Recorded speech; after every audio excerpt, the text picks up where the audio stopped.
Halo semuanya, kali ini aku bakalan bawa kalian untuk ikut berkeliling ke peternakan sapi potong yang ada di daerah Kabupaten Karanganyar. Ternak sapi potong merupakan salah satu ternak yang dapat dibudidayakan serta dapat dijadikan usaha oleh peternak di Kabupaten Karanganyar. Ternak tersebut berperan sebagai sumber pendapatan, membuka kesempatan kerja, serta dapat memberi sumber protein hewani. Selain menjadi sumber pendapatan, ternak sapi ini juga dapat menghasilkan biogas serta pupuk kandang yang dapat diolah dari sisa-sisa kotoran sapi, sehingga limbah-limbah yang dihasilkan tidak terbuang sia-sia dan dapat mencemari lingkungan sekitar. Populasi ternak sapi potong yang tinggi menunjukkan salah satu potensi dan peluang yang dapat dimanfaatkan untuk memberikan nilai tambah dalam usaha ternak sapi, meningkatkan konsumsi gizi keluarga akan protein hewani, bahkan sebagai komoditas agribisnis. Kali ini, kita dan tim mendatangi peternakan yang ada di Kabupaten Karanganyar, yaitu yang pertama ada peternakan Sawah Ijo Farm yang akan dipandu oleh rekan saya, yaitu Aryadi. Selamat siang, saya perkenalkan nama saya Aryadi Noviantoro sebagai reporter dan saat ini saya dibersamai dengan Bapak siapa? Kutut Bambang Puskadi. Selaku di sini selaku apa, Pak? Pemilik Sawah Ijo Farm. Terus saya langsung ke pertanyaan saja ya, Pak. Ya. Yang pertama, bagaimana sejarah peternakan sapi ini berdiri, Pak? Jadi Sawah Ijo Farm itu berdiri mulai tahun 2000 dengan sejarah yang bertahap. Jadi waktu itu kita memang fokus di sapi dan domba. Namun dalam perkembangannya kita menganut sistem integrated farming system, jadi sistem pertanian terpadu. Jadi Sawah Ijo Farm itu adalah kumpulan dari berbagai macam usaha terdiri dari pertanian, peternakan, pengolahan hasil pertanian, pengolahan hasil peternakan, terus pengolahan limbah gitu, dan perikanan. Tapi perikanannya memang belum 100% kita garap secara optimal. Dan pada prinsipnya adalah Sawah Ijo Farm itu merupakan integrated farming system, sistem pertanian terpadu. Sampai sekarang kita konsis di bidang itu, di bidang pertanian, peternakan, dan perikanan itu serta pengolahan. Jadi kita ada sustainable agriculture, jadi pertanian yang berkelanjutan, tidak ada putusnya, putar dan semacam itu. Dan pada akhirnya kita punya kesimpulan mempunyai efisiensi yang tinggi sekali. Jadi efisiensi yang tinggi itu maknanya tidak ada limbah, tidak ada sesuatu yang terbuang. Jadi semuanya termanfaatkan. Nanti kita jelaskan di belakang. Kemudian dari usaha-usaha tersebut, dari perikanan, peternakan, dan perikanan tersebut, apa yang menghasilkan yang paling besar, Pak? Jadi semuanya tidak ada yang menonjol, namun semuanya berkontribusi. Contoh peternakan. Peternakan ini memang segmen tertentu memang menonjol, tentu kontribusinya tinggi. Contoh kita fattening menjelang hari kurbanan. Kalau hari biasa memang kita potongan biasa, tapi nggak terlalu banyak. Kalau kurbanan itu kan bisa ratusan ekor. Karena memang kita sudah dipercaya oleh umat ataupun warga masyarakat untuk menyiapkan hewan kurban. Jadi kalau segmen tertentu memang kita kurbanan atau hewan-hewan.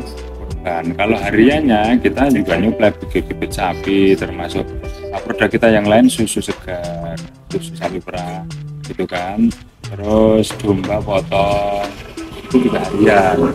Domba potong kita nyuplai untuk keperluan orang pesanan ekor, terus masak dan sebagainya itu. Dan produk kita yang lain contoh salah satunya adalah beras organik. Jadi dampak daripada integrated farming system ini adalah kita punya produk beras organik. Karena apa? Di peternakan itu punya satu masalah besar, yaitu pengolahan limbah. Manakala kita itu bisa mengatur permasalahan itu akan jadi suatu input produk. Input produknya apa? Untuk pupuk. Pupuknya menjadi input produk usaha pertanian. Sehingga pertanian kita ini benar-benar nol kimia. Sepenuhnya dari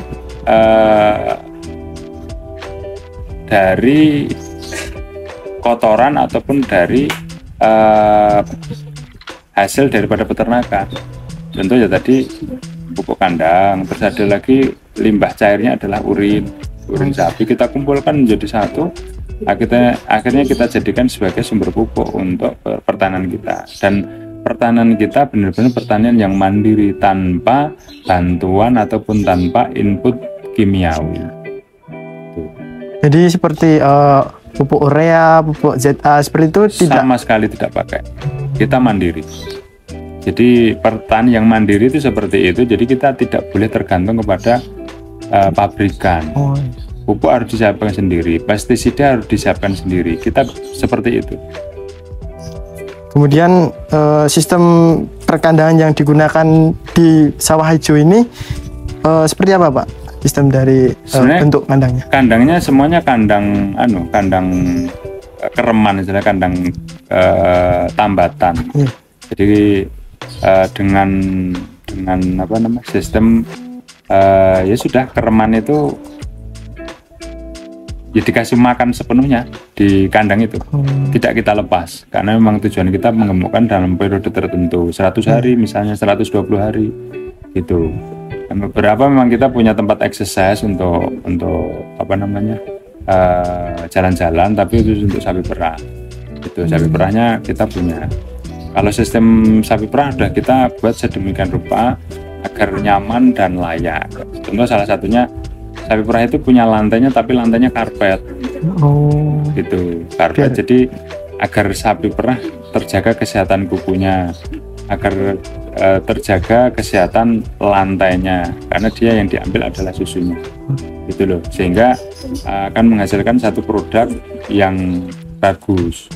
Itu susu kami adalah susu yang nomor 1 di sini. Dalam arti nomor 1 itu karena sudah uji lab di Karanganyar ini, ada banyak susu yang beredar, ada banyak peternakan, tapi susu kita ya dari hasil uji lab beberapa itu kita dari BJ-nya, BJ itu apa namanya, beresinasi kita paling tinggi karena kental, susunya kental, terus kandungan bakterinya paling rendah. Seperti itu. Jadi kita berusaha menjadikan produk kita produk yang berkualitas. Itu seperti salah satunya adalah tadi kan susu, kedua daging sapi dan domba. Itu kita sangat rendah lemaknya karena kita menggunakan metode pakan fermentasi, dan itu kita olah sedemikian rupa menjadi pakan yang benar-benar berkualitas. Seperti itu. Terus beras kita adalah beras yang sehat, benar-benar sehat. Karena apa? Tanpa kimia. Sudah diuji lab, kandungan apa namanya, residunya mendekati 0, residu kimia. Terus kadar gulanya sangat-sangat rendah. Itu menjadikan memang kualifikasi di bidang perberasan dan beras sehat kita ya bisa bersaing, dan memang bagus beras kita sehat. Kemudian ada lagi nih, Pak, sistem pemberian pakan hewan ternak di sini bagaimana? Kemudian seperti vitamin, vaksin seperti itu Bapak kelola sendiri atau harus memanggilkan orang lain?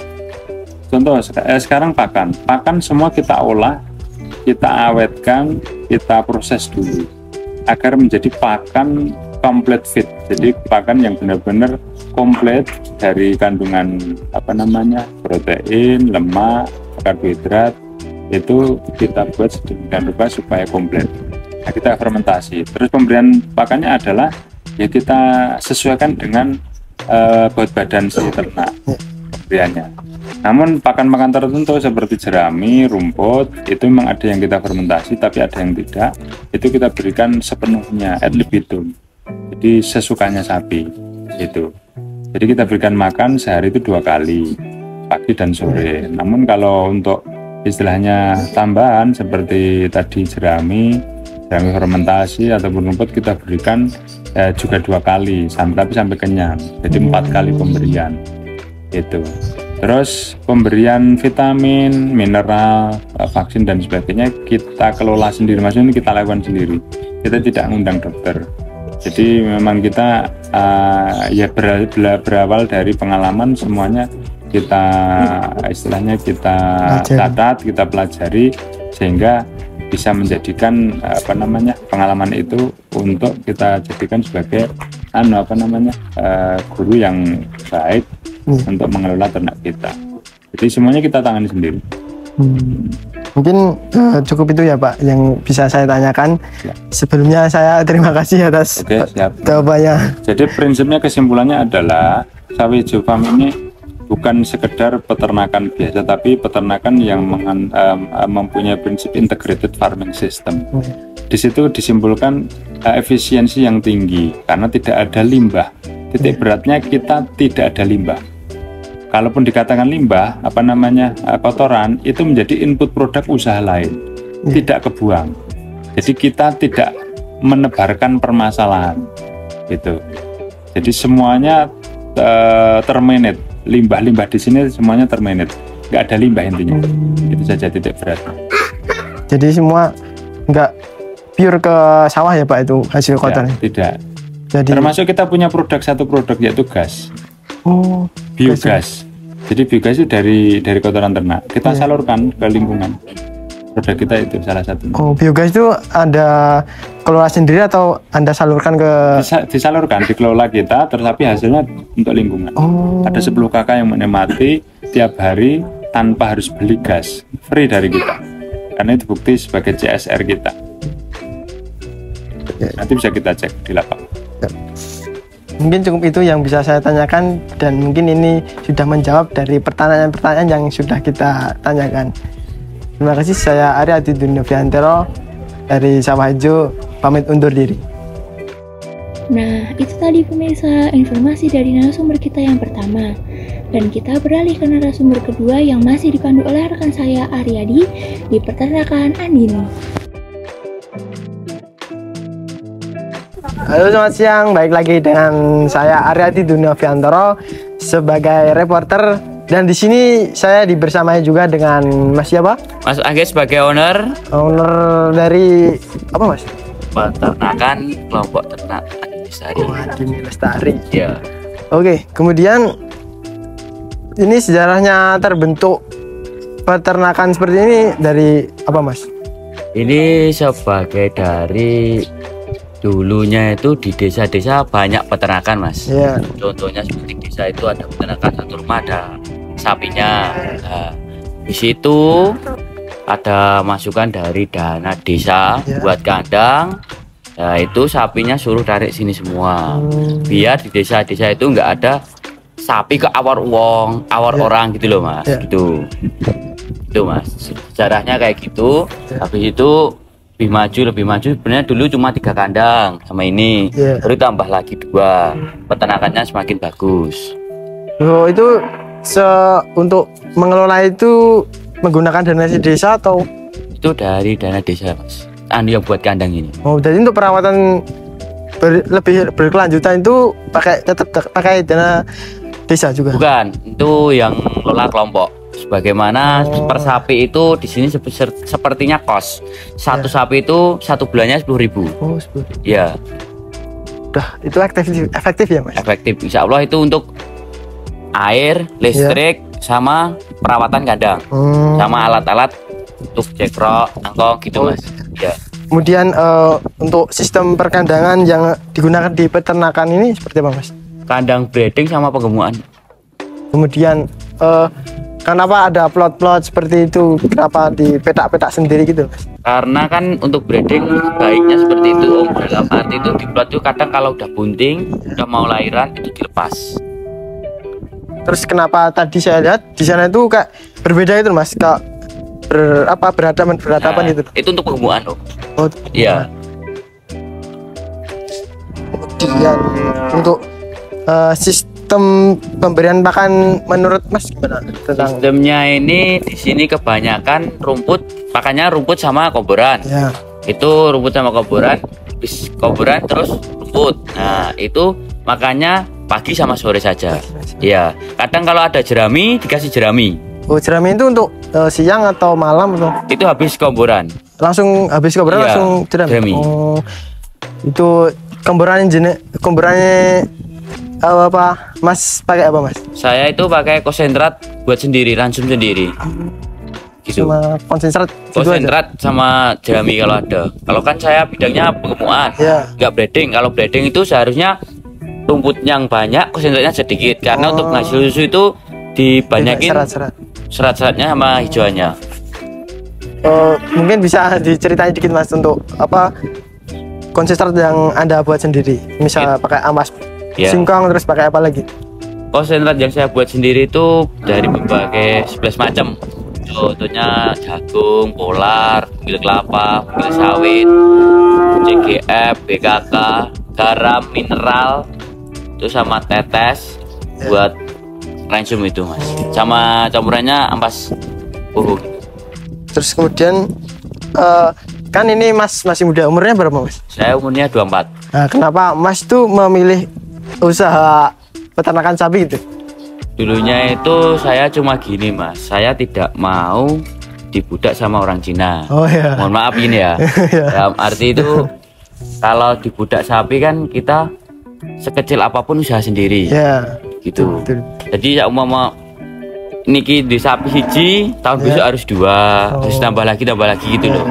Oh berarti bisa punya target tersendiri ya Mas? Iya, insya Allah punya target tersendiri. Mungkin ini ada Mas mulai ini dari kapan? Saya mulainya dulunya itu lulus SD ikut orang bantu gitu, APK anak buah kandang. Terus SD ikut orang yang namanya Pak Joko yang mengajari saya. Habis itu saya lulus sampai lulus SMA. SMA saya ikut Pak Purwanto, itu dia polisi juga sama jagal. Nah, saya dari itu saya juga sambil kuliah, sambil kerja, sambil melihara sapi. Nah, biar saya tahu gimana seluk-beluknya perputaran persapian itu gimana dari hulu sampai hilir, dalam arti dari penggumuan sampai sembelih itu. Kan ini saya lihat kan Masnya lebih mengarah ke penggemukan ya. Iya. Target pasaran dari Mas itu seperti apa? Target saya itu cuma penggemukan, dalam arti 3 bulan 4 bulan sembelih keluar. Ya kan itu harga tertinggi itu kan Lebaran Idul Fitri Om. Ya kalau gini kan ya juga jantan. Target saya 2, jadi penggemukan Idul Fitri sama Idul Adha. Berarti Anda tiap mengambil sapi itu di usia berapa Mas? Saya itu di usia 2 tahun lebih kalau untuk penggemukan. Kalau kecilan itu kelamaan.